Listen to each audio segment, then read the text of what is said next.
Joe's Diner.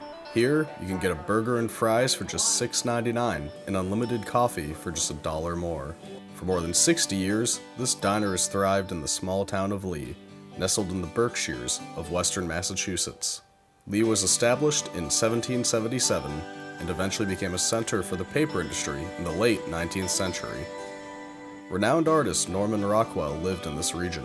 One of his famous Saturday Evening Post covers depicted a wayward boy talking to a cop in a diner that some claim to be Joe's. It's ironic, then, that such a seemingly idyllic place would most recently get attention for scandal and corruption.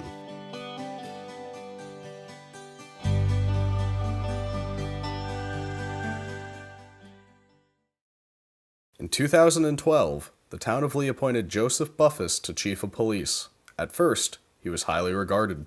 He was a nice young man, and as an officer and then as chief, he seemed very fair. He seemed very straightforward. I never had any kind of complaint about him. And matter of fact, I don't know hardly anybody that ever had a complaint about him. He just had this winning, outgoing way about him. But things would soon take a turn. The thing up at the lake, that's what started the whole mess.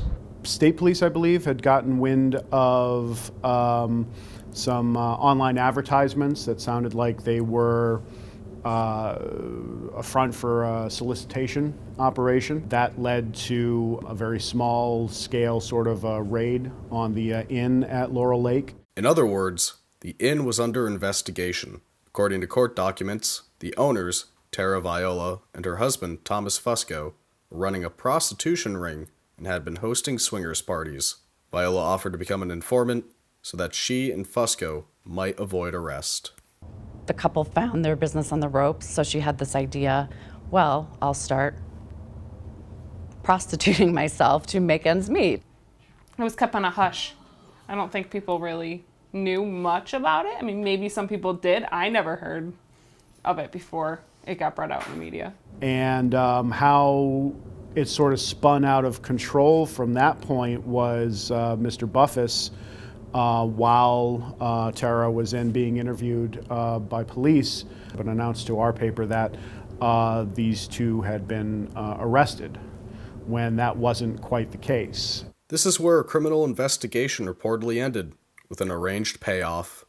The inn owners wanted the charges dropped. That's when he offered them the opportunity to provide a $4,000 donation, he called it, to this charity toy fund that he ran. The charity, called the La Liberté Toy Fund, was managed by Buffis. The charges against the inn owners were dropped, but later, Massachusetts State Police discovered Buffis had transferred their $4,000 contribution to his own personal bank account and had spent all but $10. Consequently, in the case of United States of America versus Joseph Buffis, he was convicted on one count of extortion, sentenced to 27 months in a minimum security prison.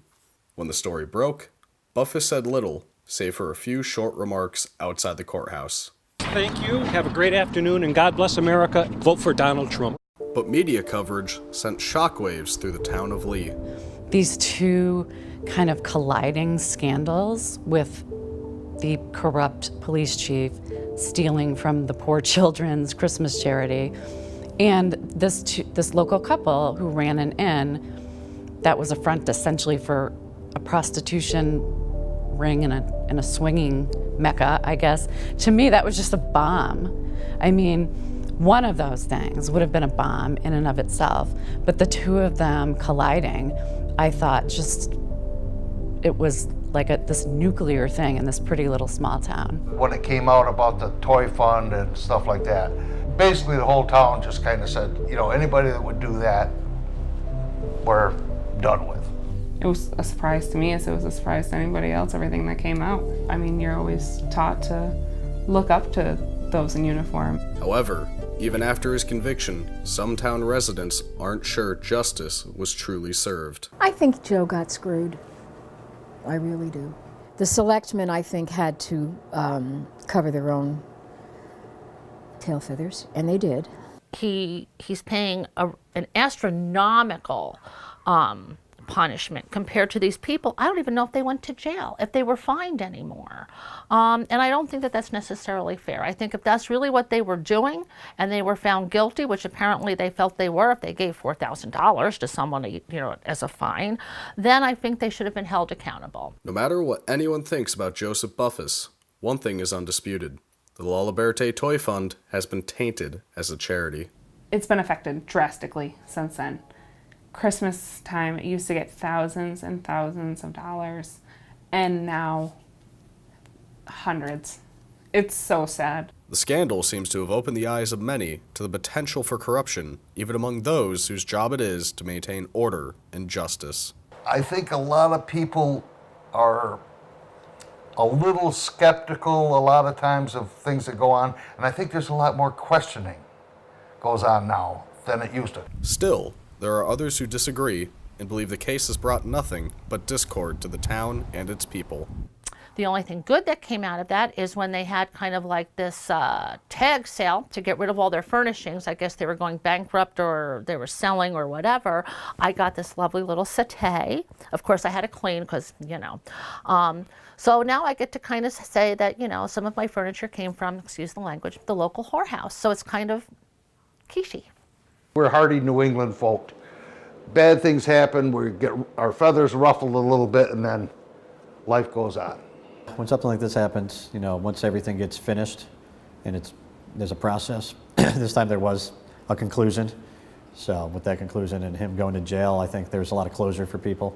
I don't know. I feel like people aren't gonna forget it. People don't shake things off like that in this town.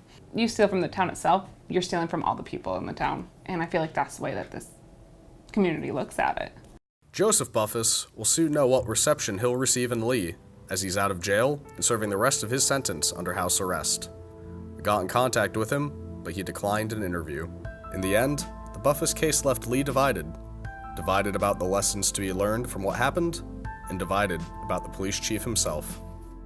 They put this parade of character witnesses up on the stand, friends and townspeople, who said he's the type who will help old ladies across the street.